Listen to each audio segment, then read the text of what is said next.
नमस्कार दोस्तों, स्वागत है आपका हमारे इस चैनल धूप धनुषी आरती में।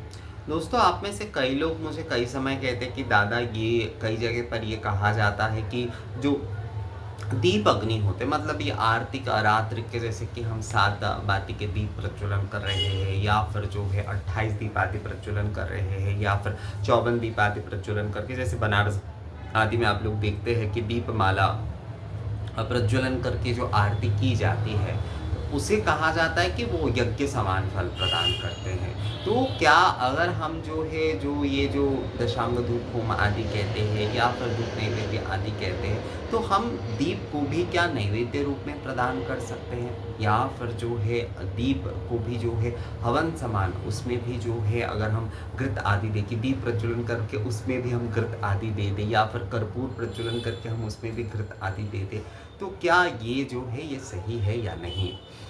मतलब आहुति आदि जो है वो दीप में भी उस तरह से हमने दे दिए, कर्पूर आदि प्रज्वलन करके दे दिए। तो पहली बात जो है देखिए, ये जो दीप मालिका देकर आरती करने के बारे में कहा गया है वो जो है दीप के मतलब अग्नि के भूमिका के विषय में कहा गया है। अर्थात जो है अगर आप हवन आदि नहीं कर पा रहे हैं, अगर आप हवन आदि नहीं भी कर पा रहे हैं तो आप अगर 7 बाती के, क्योंकि 7 बाती जो होते हैं 7 बाती के दीप जो होते हैं वो अग्नि के सप्त जिह्वा होते हैं। तो अग्नि के उस सप्त जिह्वा वाले मतलब स्वरूप जो 7 बाती आप प्रज्वलन करते हुए वो 7 बाती वो 28 बाती या 54 बाती ये प्रज्वलन करते हुए जो है 108 भी कई करते, 108 लेकर वैसे आरती नहीं की जाती, वो प्रज्वलन वैसे करके रखा जाता है माँ के सामने या फिर देवी देवताओं के सामने जो है। तो मुख्यतः 7 या 28 ज़्यादा प्रचलित है। तो 7 बाती के दीपक हो या फिर 28 बाती के दीपक को वो लेकर जब आप आरती कर रहे हैं तो वो दीप के भूमिका के विषय में कि आप हवन आदि नहीं कर पाए, आपने होम आदि आप नहीं कर पाए, आप जो है आरती भी अगर कर रहे हैं उस प्रकार दीप माला से तो वो आपको समान फल प्रदान कर सकते हैं। पर इसका मतलब ये नहीं है कि आप दीपाग्नि में आहुति दे सकते हैं। मतलब दीपाग्नि जो है वो आहुति के लिए नहीं है। दीपाग्नि जो है वो मुख्यतः जो है ज्योति आराधना के लिए है।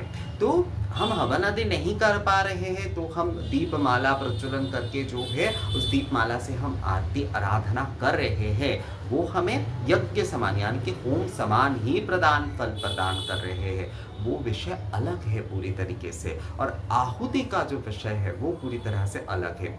आहुति कर्म में जो है यज्ञ पद्धति से अग्नि को प्रज्वलित करना पड़ता है। वहाँ पर जो है अग्नि को यज्ञ पद्धति से प्रज्वलित करना पड़ता है। जैसे धूपाग्नि हो गया या फिर मैं दशांग धूप होम आदि कहता हूँ या होम आदि के अग्नि हो गए, वो सारे जो है इस प्रकार से यज्ञ पद्धति से जो है वहाँ पर प्रज्वलित किए जाते हैं।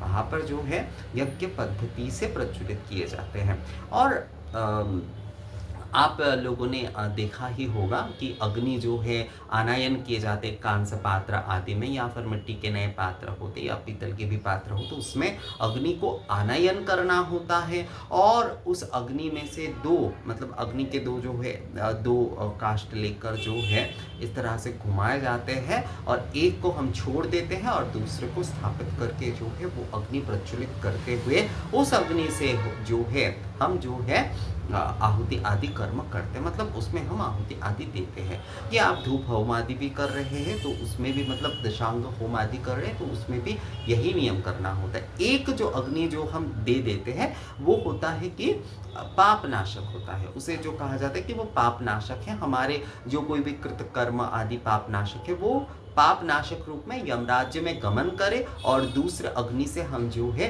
देव कार्य करके उसमें आहुति प्रदान कर रहे हैं, उसमें जो है हम आहुति प्रदान कर रहे हैं।